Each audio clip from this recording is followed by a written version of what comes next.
का निर्माण करेंगे, यह संकल्प हमारा है। हम बदलेंगे, युग बदलेगा, यही हमारा नारा है। सद्विचार घर घर पहुँचाएं, यह कर्तव्य हमारा है।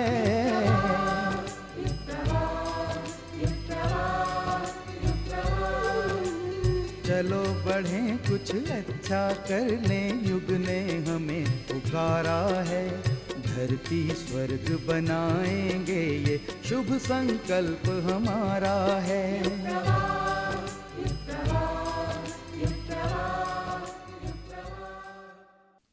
जब पतझड़ हो जाए तो धरती नीरस दिखाई देती है, और जब हरियाली आ जाती है तो वह नववधू से सुंदर लगती है, क्योंकि तब रंग बिरंगे फूल खिल जाते हैं तो हवा भी महकने लगती है।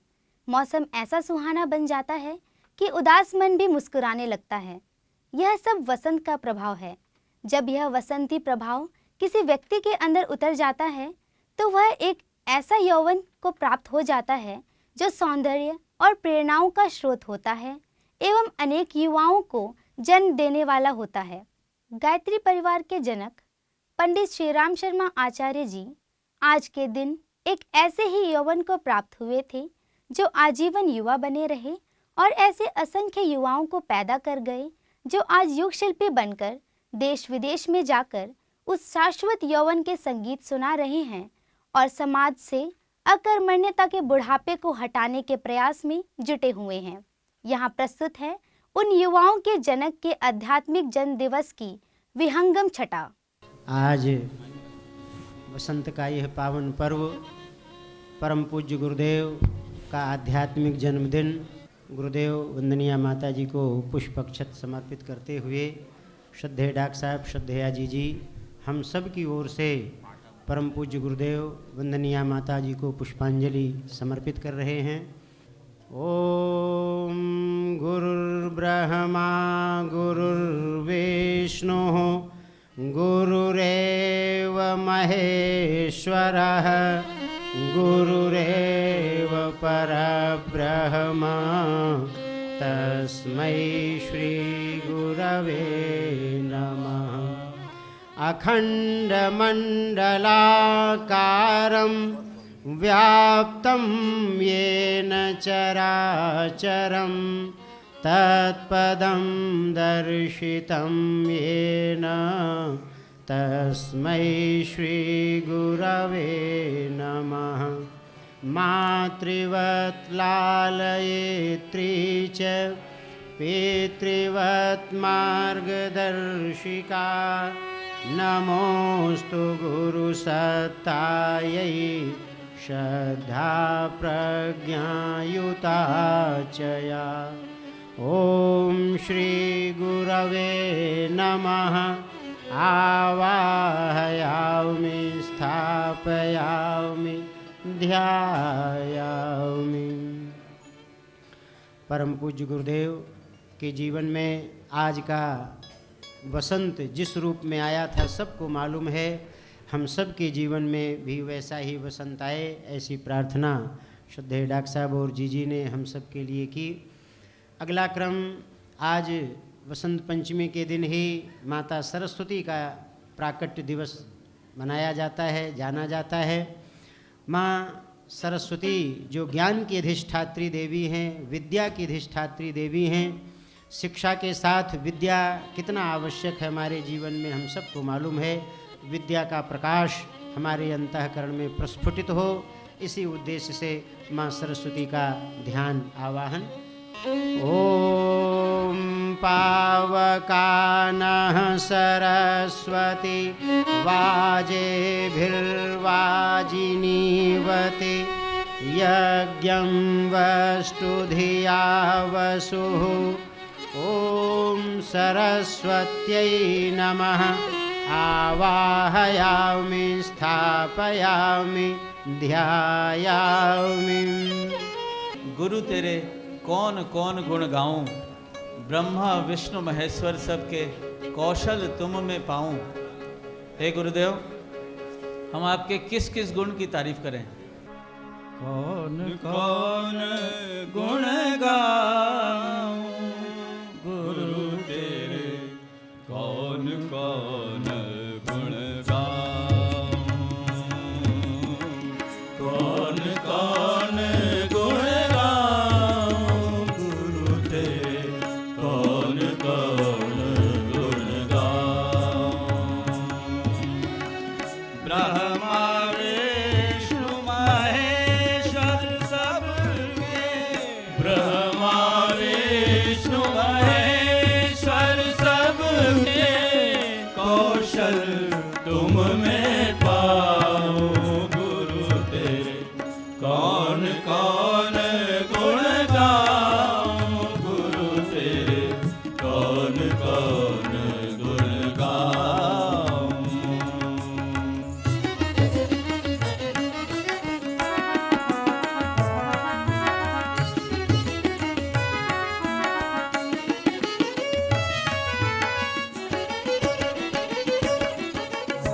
तुम ब्रह्मा जैसे वरदानी, विष्णु सरीखे पालक ज्ञानी।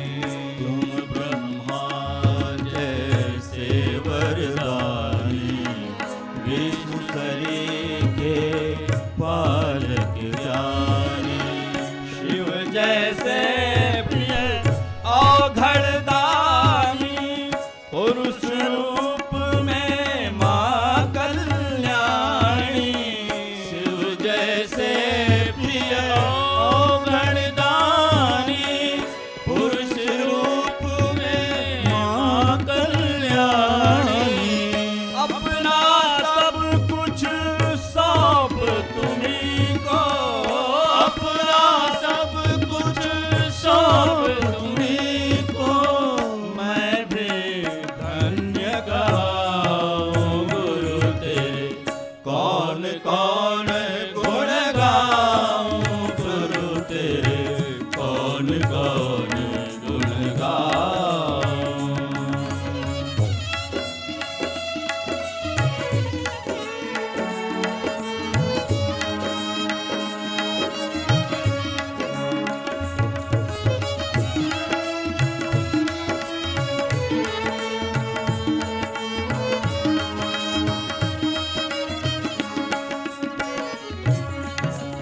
यज्ञ रूप तुम जग हितकारी, महाकाल के तुम अवतारी। यज्ञ रूप तुम जग हितकारी, महाकाल के तुम अवतारी। अशिव विनाशक प्रलयंकारी, अशिव विनाशक प्रलयंकारी, अशिव विनाशक प्रलयंकारी। अशिव विनाशक प्रलयंकारी, युग निर्माणी एक तुम्हारी। क्यों तुम्हारे लिए सीत, क्यों तुम्हारे लिए सीत, मैं भी मर खप जाऊं गुरु तेरे, कौन कौन गुण गाऊं गुरु तेरे, कौन कौन गुण गाऊं।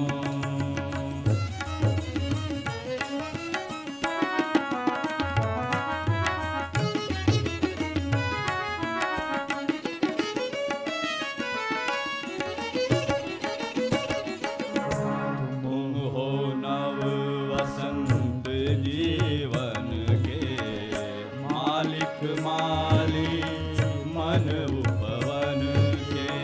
तुम हो नव वसंत जीवन के, मालिक माली मन उपवन के। मन में नई उमंग जगा दो, जग में शुभ सुगंधि फैला दो। मन में नई उमंग जगा दो, जग में शुभ सुगंधि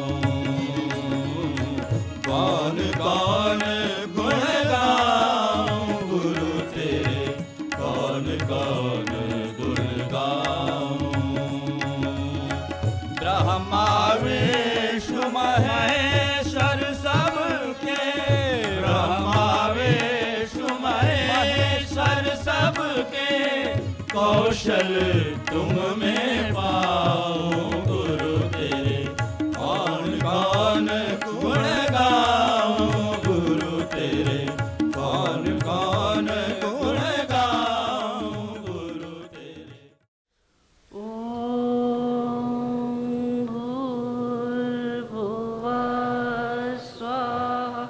तत्सवितुर्वरेण्यं भर्गो देवस्य धीमहि धियो यो नः प्रचोदयात्।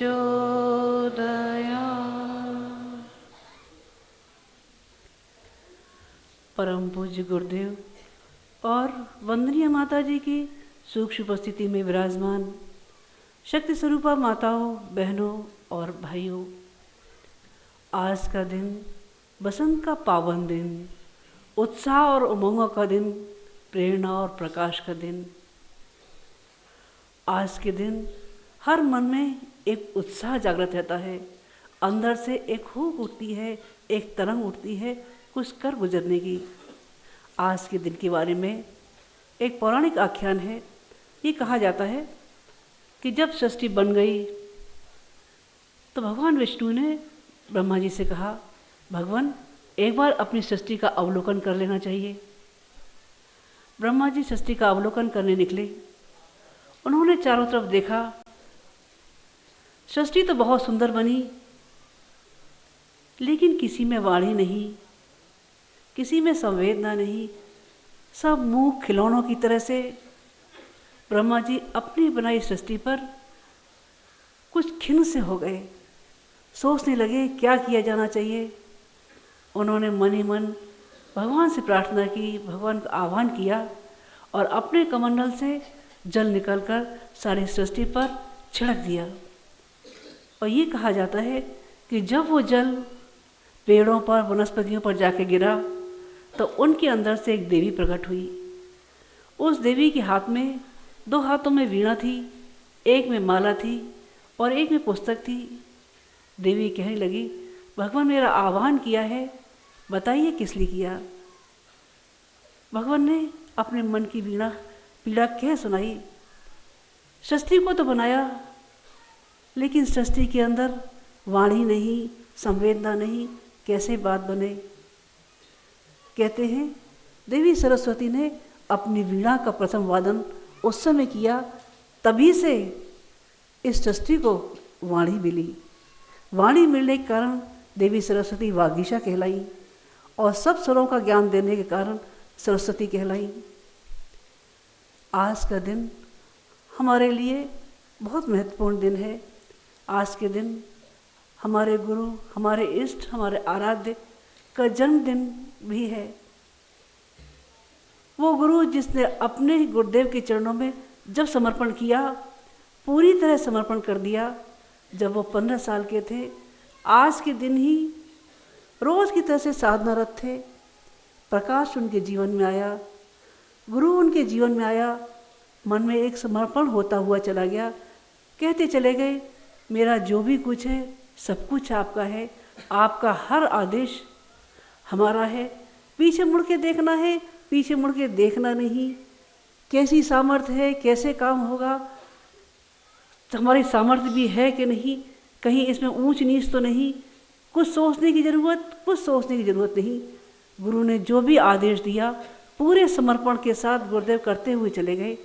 प्रथम आदेश दादा गुरु का था, बेटा साधना की पराकाष्ठा वाणी के माध्यम से की जाए और वाणी सिद्ध की जाए, केवल मन की ही नहीं, तन की ही नहीं, भावनाओं की पराकाष्ठा हो।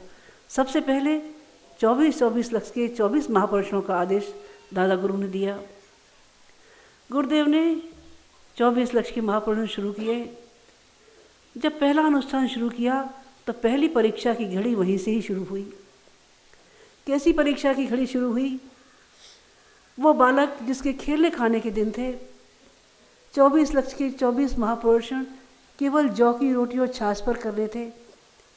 घर वालों ने विरोध किया, घर वालों ने उपहास उड़ाया, ताने दिए, टोका भी, धमकाया भी। कहा 15 साल का बालक, इतनी कठिन तपस्या। गुरुदेव सुनते रहे, सुनते रहे। कहने वाले 100 लोग थे, उपहास बनाने वाले 100 लोग थे, लेकिन सुनने वाला सिर्फ एक व्यक्ति था। क्या करता वो बालक, लेकिन मन में गुरु निष्ठा, गुरु का समर्पण इतना ज़्यादा था। उन्होंने गांधी जी के 3 गुरुओं में से एक को अपना गुरु मानकर स्थापित कर लिया। गुरुदेव मौन हो गए, सुनते सबकी रहे, लेकिन उन्होंने अपना अनुष्ठान तोड़ा। उन्होंने अपना अनुष्ठान तोड़ा नहीं। 24 साल तक केवल जौ की रोटी और छाछ पर रहे। दूसरी परीक्षा की घड़ी गुरुदेव की तब शुरू हुई जब गांधी जी का स्वतंत्रता आंदोलन शुरू हुआ। गुरुदेव ने मन ही मन दादा गुरु से प्रार्थना की, देश की आन खतरे में है, गुरुदेव बताइए तो सही हमारा क्या नैतिक दायित्व होना चाहिए। दादा गुरु ने कहा, बेटा जिस देश में तुमने जन्म लिया है, जिस माटी में जन्म लिया है, उसके प्रति तुम्हारी जवाबदारियां हैं, उसके प्रति भी तुम्हारे फर्ज पूरे होने चाहिए। गुरुदेव संकेत समझ गए। गांधी जी के आग्रह पर स्वाधीनता आंदोलन में जिस समय ये नारा दिया जा रहा था, नौजवानों, देशभक्तों, निकल पड़ो अपने घरों से, न गोलियों की परवाह करो, न जेलों की परवाह करो, भारत माता तुम्हें पुकारती है। गुरुदेव निकल पड़े थे घर से। घर वालों ने बहुत उल्हाने दिए, अनशन किए, आत्महत्या की धमकी दी। लोगों को लग रहा था ये तो साक्षात आत्महत्या का प्रयास है। गोली लग गई तब जिंदा बचेंगे, जिंदा बचेंगे नहीं। लोगों ने अनशन की धमकी दी, ये कहा तुम जाओगे तो हम भी आत्महत्या कर लेंगे, हम खाना नहीं खाएंगे, हम जिंदा नहीं रहेंगे। दादी जी को लोगों ने ये समझा दिया, ये बच्चा घर के बाहर जाता है देश के लिए, लाखों की संपत्ति है, इसका नाम खारिज कर देना। दादी जी ने धमकाया, कहा बेटा लाखों की संपत्ति में से तुम्हें कुछ नहीं मिलेगा, सब भाइयों के नाम कर दिया जाएगा। भाई लोगों ने ये कह दिया कि घर में तुम्हें घुसने नहीं देंगे। गुरुदेव मन में बहुत व्यथित हो गए, सोचने लगे क्या करूं। तभी उनको याद आता रहा ध्रुव का जीवन, याद आता रहा प्रहलाद का जीवन, याद आता रहा संकल्पों से भरी पार्वती का जीवन, याद आता रहा मीरा की वो संकल्प जिस पर निकल पड़ी थी घर से, घर घर अलग जगाने के लिए। घर वालों ने साथ दिया था, घर वालों ने साथ दिया नहीं था। गुरुदेव एकाकी निकल पड़ने के लिए चल पड़े थे। मन में केवल एक ही बात उठती थी, एक ही तरफ उठती थी, भरा नहीं जो भावों से, बहती जिसमें जलधार नहीं, हृदय नहीं वो पत्थर है जिसमें स्वदेश का प्यार नहीं। गुरुदेव मन में आन लिए निकल पड़े थे उस रास्ते पर, बिना इस बात की परवाह किए कि घर वालों ने क्या किया। मौन संदेश। अगली परीक्षा की घड़ी उनकी तब आई थी। ये परीक्षा की घड़ी तो उनकी और भी पहले शुरू हो गई थी, जब गुरुदेव और भी छोटे थे। गांव में एक अछूत अर्जन महिला थी जिसकी तबीयत खराब थी। जगह जगह घाव हो गए थे और घावों में कीड़े पड़ गए थे, साथ में दस्त भी लग गए थे। घर वालों ने निकाल कर घर से बाहर कर दिया था। दिन रात कराहती रहती थी, कोई सुनने वाला था, कोई पीड़ा सुनने वाला नहीं था। गुरुदेव ने वैद्यों से जाके पूछा इनके कष्टों को कोई समाधान है। उन्होंने दवा बता दी, पर समस्या ये थी कि सेवा करे कौन। गुरुदेव ने ये मन में ठानी कि उनकी सेवा स्वयं करेंगे। तब गुरुदेव केवल 13 साल के थे। जब को हरचंद महिला के घर पहुंचे, जिसको निकाल के पेड़ के नीचे पटक दिया था घर वालों ने, सेवा करने लगे। उनके टट्टी पेशाब से सने कपड़े साफ करते रहे, हाथ से बना के भोजन कराते रहे, नहलाते धुलाते रहे, मरहम पट्टी कराते रहे। ये समय वो था जब अछूतों की सेवा तो दूर बात, उनको छूना भी गुनाह था। गुरुदेव ने अपनी जीवनी में लिखा है, अगर गुरु के प्रति निष्ठा और संकल्पों में शक्ति न रही होती तब तो हमारी नाव पल दो पल झकझोरे खा के डूब गई होती। घर वालों ने घर से बाहर निकाल दिया, जाति वालों ने जाति बहिष्कृत कर दिया, चबूतरे पे बाहर पड़े रहते थे अकेले। घर से कोई भी कभी कोई रोटी दे गया तो दे गया, नहीं दे गया तो नहीं दे गया, जो मिली उसी में से खुद का और छपको अर्जन कर महिला का उनका भोजन कराते रहे। 15 दिन तक ये सेवा चली। इस सेवा के बाद वो जब ठीक हो गई, जिंदगी भर गुरुदेव को भगवान कहती रही। शबरी के जीवन में कैसे भगवान आए थे पता नहीं, पर मैंने तो साक्षात भगवान को देखा है इस जीवन में। इतना बड़ा मिशन जो आज खड़ा है वो परम पूज्य गुरुदेव व माता जी के प्यार का बनाया संसार है। 1926 के बाद जितने भी बसंत गुरुदेव के जीवन में आए वो सब ऐतिहासिक क्रांतिकारी की आए, चाहे वो साधना की पराकाष्ठा रही हो, चाहे सामाजिक जीवन की क्रांति हो, चाहे देश प्रेम की बलवेदी हो। एक सज्जन एक दिन गुरुदेव के पास में आए, कहने लगे गुरुदेव आज तो बहुत बड़ा चमत्कार हो गया। क्या हो गया? बोले हम रास्ते में आ रहे थे, जाने कैसे तांगे का घोड़ा बेधक गया और हम उसकी चपेट में आ गए और तांगा हमारे पैर पे से गुजरा, हमारे मुंह से एकदम निकला गुरुदेव बचाइए। तांगा निकल गया, लेकिन हमने जब उठ के देखा तो हमारे कहीं खरोच भी नहीं थी। गुरुदेव कहने लगे बेटा तुझे खरोच कैसे आ सकती है? वहाँ मैं जो मौजूद था, कहकर उन्होंने अपनी धोती थोड़ी सी उठाई तो उनके पैरों पर तागे के निशान मौजूद थे। वो प्यार जो उन्होंने बांटा, वो प्यार जो अखंड ज्योति का जलाया था, करुणा का, ममता का, ज्ञान का दिया जो जलाया, वो अनवरत जलता रहा। गुरुदेव कहते रहे इतनी बड़ी शक्ति, इतनी बड़ी हिम्मत जहाँ से आती है उसका नाम है गायत्री मंत्र। केवल साधना की वो शक्ति है जो आदमी को अंदर से बड़े काम करने के हौसले दे जाया करती है। नल और नील का उदाहरण देते थे, कहते थे नल और नील कौन थे? नल और नील रीछ थे, लेकिन जब हौसले बुलंद हुए तो क्या किया? 100 योजन लंबे समुद्र पर पुल बांध दिया था। और हौसले जब बुलंद हुए थे हनुमान के, तब उन्होंने समुद्र लांघा ही नहीं, लंका में जाके आग लगा दी थी और ज़रूरत पड़ने पर पहाड़ उखाड़ लाए थे संजीवनी का।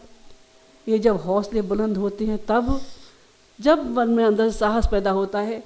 नेपोलियन अपने देश की आज़ादी के लिए लड़ाई लड़ रहा था, रास्ते में पर्वत खड़ा था, बर्फीला पहाड़।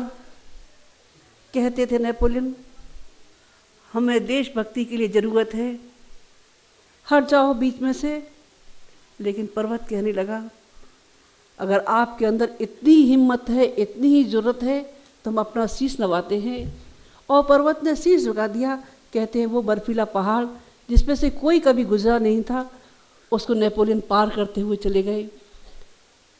आध्यात्म की जितनी भी सफलता है उसके पीछे केवल एक ही शक्ति काम करती है, उसके पीछे है श्रद्धा। श्रद्धा न हो तो बात बनती है, बात बनती नहीं। रामायण में एक बहुत अच्छा प्रसंग आता है। वो प्रसंग जिस समय राम अपनी सीता को ढूंढते फिरते थे और रावण अपहरण करके ले गए थे। राम सीता के वियोग में जगह जगह आवाज़ देते थे, नदियों में, नालों में, तालाबों में, वृक्षों से पूछते थे, पहाड़ों से पूछते थे, आकाश से पूछते थे, धरती से पूछते थे मेरी सीता कहाँ है? किसी ने मेरी सीता को देखा है क्या? हे आकाश, हे पृथ्वी, बता तो सही मेरी सीता कहाँ है? सीता सीता करके चिल्लाते रहते थे, लेकिन सीता कहीं मिलती थी? सीता कहीं मिलती नहीं थी। आज हमारी भी हालत राम की तरह से केवल मुंह में शब्द लिए अम्बे अम्बे माँ गायत्री पुकारती जाती है, लेकिन मिलती है कहीं सीता? कहीं मिलती नहीं। हमारी अंतरात्मा, हमारी जीवात्मा कहीं खो गई है हमसे, दूर चली गई है हमसे, जो मिलती नहीं। अगर मन में संकल्प रहे होते, अगर भगवान के प्रति सच्चा समर्पण रहा होता तो राम की तरह से मन में आवाज आई होती, निश्चरहीन करूँ मही भुज उठाए प्रणकीन। दूसरों की सहायता के लिए और पीड़ित मानवता के लिए हुंकार भरी होती। आज का दिन बसंत का पावन दिन, बसंत उत्साह और उमंग का दिन है। जब अंदर से उत्साह आता है तब जीवन का कायाकल्प होता हुआ चला जाता है। एक नौजवान शादी के मंडप में खड़ा था। पंडित बोलते जाते थे, लड़का लड़की सावधान। लड़के ने सुना, ये शादी के मंडप में सावधान कैसा? सोचने लगे, कहीं ऐसा तो नहीं ये सावधान इसलिए किया जा रहा हो, क्या आगे की जिंदगी पत्नी और बच्चों तक सीमित रह जानी चाहिए? दोबारा पंडित ने बोला सावधान। फिर सोचने लगे, क्या रोटी और कपड़े तक अपनी जिंदगी सीमित रह जानी चाहिए? तीसरी बार फिर पंडित ने सावधान बोला। रामदास उठ खड़े हुए, मन में एक आवाज हुंका लिए, ये छोटी जिंदगी, कमजोर जिंदगी पसंद नहीं। अंदर से आवाज आई, महानता का रास्ता खुला है, समाज का रास्ता तुम्हारे लिए खुला हुआ है। समर्थ गुरु रामदास होते हुए चले गए थे। बसंत उभरा था नरेंद्र के मन में, जिसके मन में केवल ये विचार आए थे, मुझे नौकरी चाहिए, रोटी चाहिए। परमहंस जी से कहा, गुरुदेव मुझे आशीर्वाद दे, मुझे नौकरी चाहिए। उन्होंने कहा, बेटा मेरे पास तो है नहीं, तो ये मांगना है तो काली से मांग। नरेंद्र चले गए थे काली के पास। दिव्य सत्ता को देखकर ये सोचने लगे, इतनी समर्थ, इतनी विराट सत्ता के साथ पास में आकर भी अगर मैं एक छोटी मोटी चीज़ मांगूं तो ये संभव नहीं। मांगना हो तो कोई बड़ी चीज़ मांगी जानी चाहिए। विचार करते रहे, सोचते रहे, माँ से प्रार्थना करते रहे। मन से आवाज़ निकली, माँ मुझे शक्ति दे, मुझे भक्ति दे, मुझे ज्ञान दे। और नरेंद्र विवेकानंद होते हुए चले गए। आज के दिन, बसंत के दिन, गुरुदेव का जन्मदिन पर लोग उपहार दिया करते हैं। हे गुरुदेव, आपके जन्मदिन पर हम क्या उपहार दें? आपके दिए ही है हम, हमें तो अपने अंत्य की पीड़ा में हिस्सा दे देना गुरुदेव। हम आज के दिन एक विचार करें, हमारा अंतर, हमारा भावनाएं, हमारी श्रद्धाएं सब गुरु के चरणों में है। हे गुरुवर, हे मातृशक्ति, आज आपके जन्मदिन पर यही भावना है, आप अनुदान दे, प्रेरणा दे, हमारे आगे की पीढ़ियां आपके चरणों में समर्पित हो सके। ओम शांति।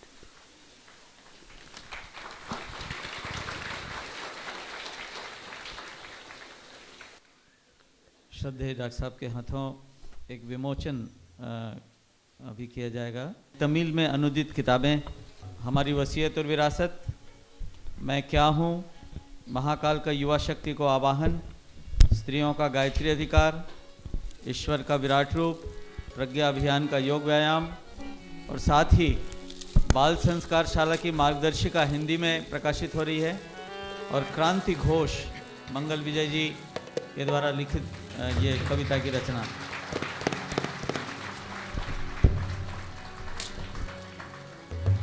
तनुवासन्ति मनुवासन्ति श्वासु वसन्ति कर देना।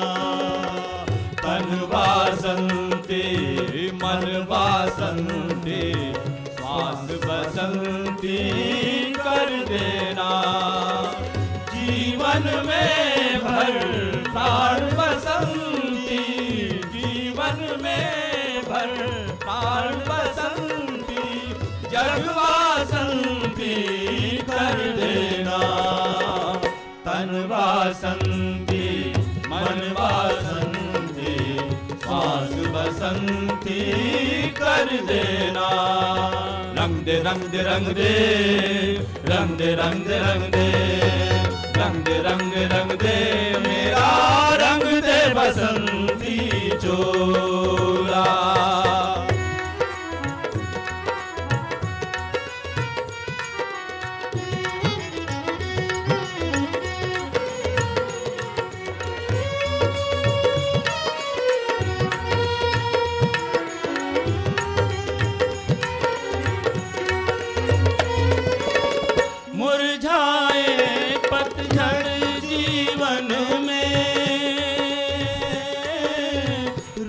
वासंती खोल सके। मुरझाए पतझड़ जीवन में रस वासंती घोल सके। पोंछ सके हर आँख के आंसू और हृदय भी डोल सके। पोंछ सके हर आँख के आंसू और हृदय भी खोल सके। युग पीड़ा अनुभव कर ले संवेदन वह भर देना। युग पीड़ा अनुभव कर ले हम संवेदन वह भर देना। जीवन में भर प्राण बसंती। जीवन में भर प्राण बसंती। जग वासंती कर देना। तन वासंती मन वासंती श्वास वसंती कर देना। रंग दे रंग दे रंग दे रंग दे रंग दे रंग दे रंग दे रंग दे रंग दे मेरा रंग दे बसंती चोला।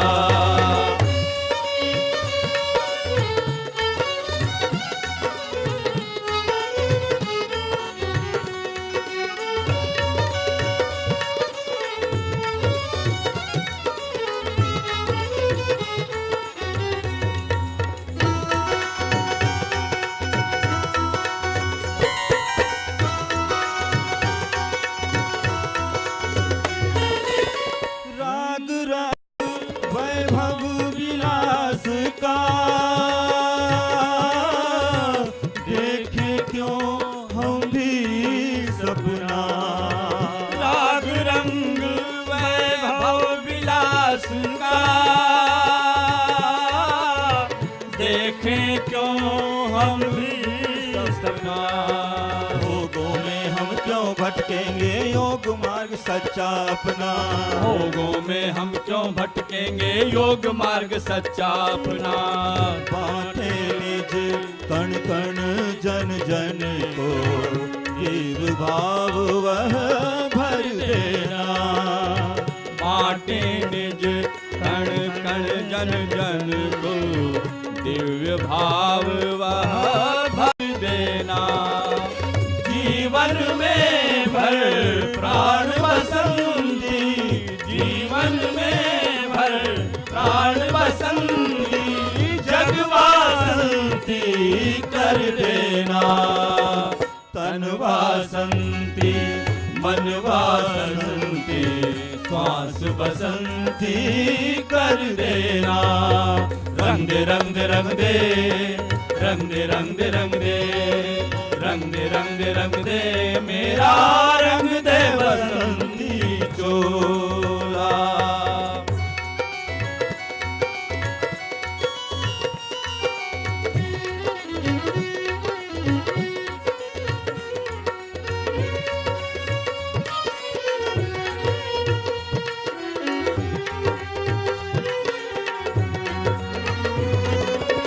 रहे समर्पित सब कुछ अपना।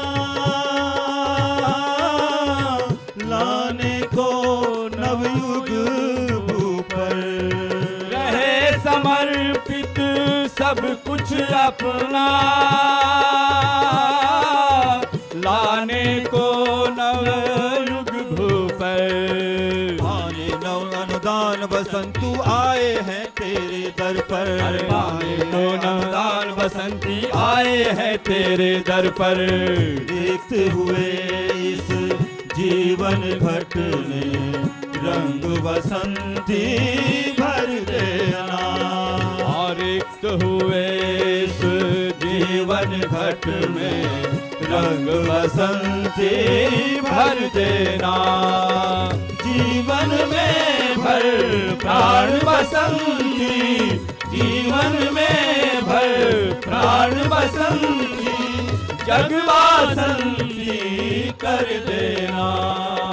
तन वासंती मन वासंती श्वास बसंती कर देना।